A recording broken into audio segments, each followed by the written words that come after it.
Assalamualaikum warahmatullahi wabarakatuh.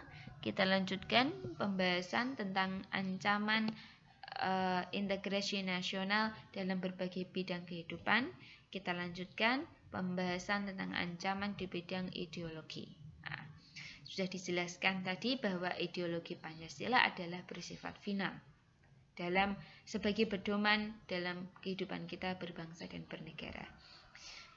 Para ulama kita mengatakan bahwa Indonesia itu bukan Darul Islam, bukan negara Islam, tapi Indonesia adalah Darussalam, negara perdamaian, di mana berbagai etnis, berbagai agama ada dalam naungan Negara Kesatuan Republik Indonesia. Negara kita merdeka tidak hanya karena perjuangan satu agama tertentu atau suatu bangsa, suku bangsa tertentu, tapi karena kita bersatu padu. Itu adalah pemahaman dasar yang harus kita miliki bersama. Jadi, tidak ada ruang untuk ideologi-ideologi seperti ini yang ingin dijadikan sebagai pengganti ideologi Pancasila melalui politik identitas maupun isu SARA. Suku, agama, ras, dan antar golongan. Kita menolak ideologi komunisme yang tidak sesuai dengan Pancasila yang berketuhanan. Kita juga tidak bisa menerima ideologi liberalisme di mana keuntungan dan kenikmatan individu, kebebasan individu itu menjadi hal yang paling penting karena kita punya sila kelima Pancasila, keadilan sosial bagi seluruh rakyat Indonesia. Kita juga tidak bisa menerima ideologi radikalisme yang kini tengah berkembang melalui ajaran bertema khilafah yang ingin menjadikan dunia ini menjadi satu komando di bawah khilafah. Tidak bisa karena kita semua punya kesepakatan sendiri di bangsa-bangsa kita. Ini yang harus kita waspadai dengan cara mempelajari ideologi Pancasila, mempelajari sendi-sendi berbangsa dan bernegara kita. Yang kedua adalah ancaman di bidang politik, masih ada hubungannya dengan ancaman bidang ideologi, karena ideologi dan politik itu saling berhubungan. Ancaman dari luar negeri bisa berupa tekanan politik yang diberikan negara lain seperti intimidasi, provokasi, maupun blokade politik. Kita ingat Iran pernah diembargo oleh Amerika Serikat. Korea Utara pun begitu. Itu contoh ancaman bidang politik luar negeri. Kalau dalam negeri, contohnya adalah ancaman berupa pengerahan massa untuk menumbangkan pemerintah yang sedang berkuasa atau disebut dengan kudeta. Bisa juga berwujud gerakan separatisme, gerakan ingin memisahkan diri dari Negara Kesatuan Republik Indonesia. Pernah ada gerakan Aceh Merdeka yang sudah ditumpas beberapa tahun silam di Aceh. Ada juga DITII di awal-awal kemerdekaan.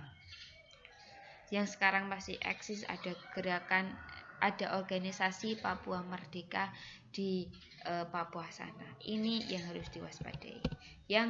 Selanjutnya adalah bidang ekonomi, ada di halaman 32. Ancaman bidang ekonomi ini sebenarnya adalah salah satu dampak dari globalisasi yang merambat ke segala sendi-sendi kehidupan. Tapi globalisasi juga bisa berdampak positif terhadap ekonomi, yaitu membuka peluang pasar produk domestik kita dalam negeri ke pasar internasional. Dengan adanya globalisasi, orang tahu keindahan Bali misalnya. Dengan adanya kecanggihan teknologi di era globalisasi, kita bisa berjualan di Facebook, di Shopee, dimanapun platform marketplace yang bisa dibaca oleh orang-orang seantero jagat raya. Nah, itu kan dampak positif globalisasi. Kapan globalisasi itu menimbulkan dampak negatif dari sisi ekonomi? Ketika kita tidak mampu dan kita belum siap menghadapinya. Pendidikan kita masih rendah, kesiapan kita masih kurang. Adanya perdagangan bebas lintas negara salah satunya. Kalau produk dalam negeri yang kita hasilkan itu rendah kualitasnya, tentu tidak bisa bersaing di level internasional. Justru malah Indonesia akan dibanjiri barang-barang dari luar negeri, dari barang-barang Cina misalnya. Nah, ini yang harus kita waspadai. Dengan kita akan kalah saing dengan negara lain kalau yang kita hasilkan tidak bisa kompetitif dengan mereka. Lalu juga ada investasi asing yang mengancam perekonomian nasional. Orang-orang asing yang menanamkan modalnya di Indonesia pasti akan punya pengaruh terhadap ekonomi nasional kita. Tapi jangan sampai kita tidak menjadi tuan rumah di negara sendiri. Negara harus lebih kuat dari para investor asing tersebut kan. Lalu muncul kesenjangan sosial karena persaingan dan perdagangan bebas tadi. Yang kaya, yang pintar makin kaya, yang miskin, yang bodoh makin miskin. Nah, seperti itu. Penyerapan tenaga kerja berbasis padat karya yang makin berkurang.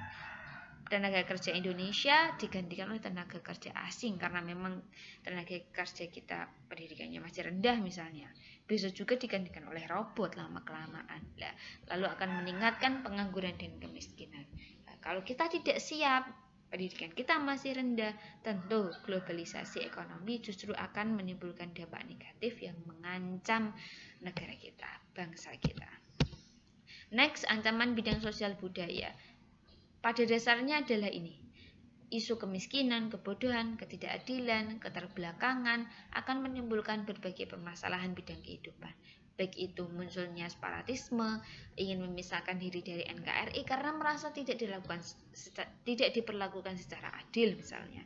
Muncul organisasi terorisme karena kebodohan, karena tidak teredukasi dengan baik, ada kekerasan, kriminalitas dan lain sebagainya. Inilah akar dari isu-isu di bidang sosial budaya. Sedangkan ancaman sosbud dari luar negeri itu salah satu contohnya adalah budaya asing yang masuk ke negara Indonesia yang tidak sesuai dengan kepribadian bangsa Indonesia. Munculnya gaya hidup konsumtif, menghambur-hamburkan harta, hedonisme, keduniawian, mengunggulkan kenikmatan pribadi, individualisme, egoisme, dan gejala westernisasi. Lunturnya nilai-nilai agama, orang mulai meninggalkan agama, dan memudarnya semangat gotong royong. Nah, ini adalah ancaman bidang sosial budaya. Next, ancaman bidang pertahanan keamanan. Wujudnya adalah ancaman bidang militer. Ancaman bidang militer itu wujudnya ini semua sudah pernah kita bahas di kelas 10. Lah, ancaman militer itu apa? Ancaman yang menggunakan kekuatan bersenjata dan terorganisir yang membahayakan kedaulatan negara. Nah, itulah ancaman-ancaman yang kita hadapi di berbagai bidang kehidupan. Lalu kita bisa apa? Diam saja? Tidak. Kita perlu mengetahui, mempelajari, mengidentifikasi ancaman terhadap negara kita untuk menyiapkan diri dan menyusun strategi untuk menghadapinya. Ancaman ya dihadapi toh. Hal ini dilakukan dalam rangka menjaga keutuhan dan kedaulatan NKRI serta menjaga eksistensi bangsa kita. Siapa yang bertanggung jawab dalam hal ini? Kita semua, seluruh elemen bangsa Indonesia.